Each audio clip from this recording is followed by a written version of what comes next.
Hey guys, Tyrope here, bringing you this 13th installment of micro tips and tricks for Company of Heroes 2. First up is chasing vehicles with handheld anti-tank. Note that after the Panzer Grenadiers fire, they go through a reloading animation before they fire again. This animation is not necessary, and squads can reload whilst on the move, even if there is no animation to show for it. So when engaging armor, wait for the rockets to fire, then give chase during the reload timer, in this case around 8 seconds, before stopping to shoot again, as they cannot fire whilst on the move. In the best case, you can get an extra volley off, however even in the worst case, you'll still be closer range for better penetration and accuracy. So if it is safe to do so, I recommend always using this trick. The hardest part of this tip is knowing when the reload is finished so it is safe to stop and shoot. Too early or too late could result in the vehicle speeding out of range. Counting it out is tricky because different weapons have different reload times, and those could change as squads gain veterancy and get reload time bonuses. Instead, you can look at the animation of the models carrying the Shreks. When they are reloaded and ready to fire, they point them down towards the ground. When they are reloading, one or both of the models will carry it higher up on their shoulder parallel to the ground. So as soon as both of them are pointing towards the ground, target your next attack.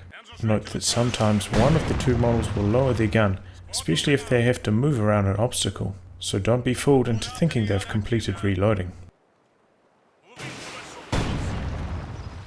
This also works for bazookas and pets, though because they are smaller, they are also harder to see.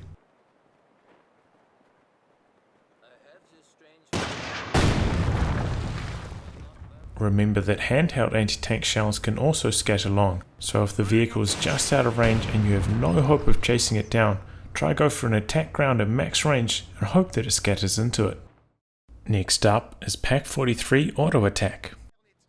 One of the great features of the Pak-43 is that it will automatically target enemy vehicles through sight blockers such as hedgerows and smoke, and shot blockers such as buildings and tree lines. This is great because it means you don't have to try and use attack ground. If you are finding setting the facing direction of the gun hard, what you can do is use the attack move command. This will cause the Pak-43 to pack up and stay in the ready position, and then as soon as you spot an enemy vehicle, it will automatically rotate round to it, set up, and then start firing at it.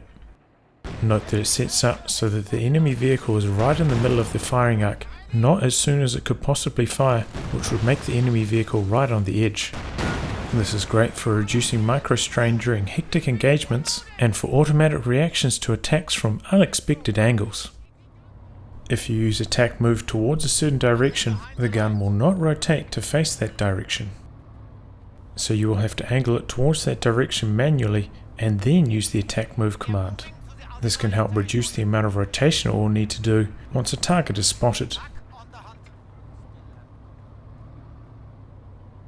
If you try to set the direction of the Pak-43 and then queue up an attack move command, the Pak-43 will stay set up and fail to auto-rotate towards enemies. See how it fails to auto-rotate to the turncoat T-3476.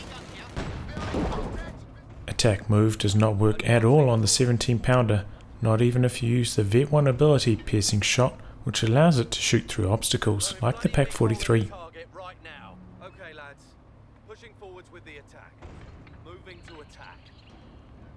Next up is getting the most out of Handbrake Mode.